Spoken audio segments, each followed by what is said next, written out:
বাক্যাংশ যা সাধারণ দুটি বাক্য বা তথ্যকে যুক্ত করে কারণ বা ফলাফল বোঝাতে ব্যবহৃত হয়। কি বলছি আরেকবার কথাটা বলি, হুইচ ইজ ওয়াই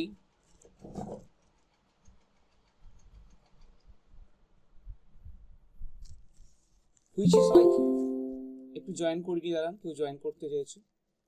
হ্যাঁ, তনয়া ভট্টাচার্য জয়েন করলো। হ্যাঁ, যেটা বলছিলাম, হুইচ ইজ ওয়াই হচ্ছে ইংরেজিতে একটি গুরুত্বপূর্ণ সংযোগকারী বাক্যাংশ, সাধারণত দুটি বাক্য বা তথ্যকে যুক্ত করে কারণ ফলাফল বোঝাতে ব্যবহৃত হয়।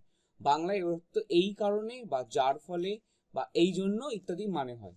তা হুইচ ইজ ওয়াই এর সেন্টেন্স স্ট্রাকচারটা দেখি। বলছে হুইচ ইজ ওয়াই সাধারণত একটি কারণ বা ব্যাখ্যা দেওয়ার পর ব্যবহৃত হয়। প্রথমে কারণটা থাকবে, তারপর হুইচ ইজ ওয়াই থাকবে, তারপর ব্যাখ্যা থাকবে। দেখুন এই যে সেন্টেন্স স্ট্রাকচারটা খুব ইম্পর্টেন্ট। হুইচ ইজ ওয়াই গঠনটা কি, এটা হচ্ছে স্ট্রাকচার, এটা হচ্ছে সেন্টেন্স স্ট্রাকচার। প্রথমে কোনো ঘটনা বা কারণ থাকবে, তারপর হুইচ ইজ ওয়াই থাকবে, তারপর ফলাফল বা পরিণতি থাকবে। এটাকে হচ্ছে WH প্লাস WH ওয়ার্ড, দুখানে WH ওয়ার্ড একসঙ্গে বসবে।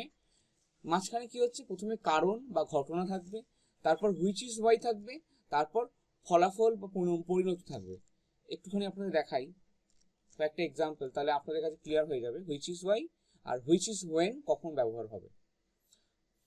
প্রথমে দেখুন, হি ওয়াজ ইল, সে অসুস্থ ছিল। Which is why he didn't come to school, সেই জন্য সে স্কুলে আসেনি।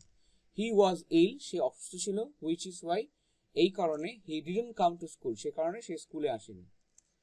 ইট was raining, it was raining, বৃষ্টি হচ্ছিল। It is which is why the match was cancelled. দেখুন হুইচ ইজ ওয়াইটা এখানে বিকজ এর মতো ব্যবহার হচ্ছে, বিকজ এর মতো ব্যবহার হচ্ছে।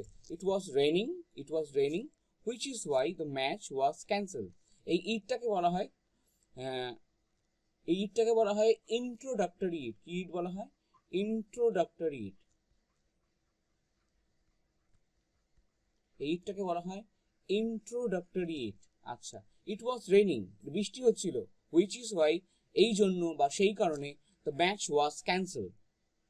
Next, she studied hard, which is why she pass the exam. সে কঠোর পড়াশোনা করেছিল, যার ফলে সে পরীক্ষায় উত্তীর্ণ হয়েছে। সে কঠোর পড়াশোনা করেছিল, যার ফলে সে পরীক্ষায় উত্তীর্ণ হয়েছে। Next, the roads were blocked, the roads were blocked, which is why we were late. The roads were blocked, which is why we were late.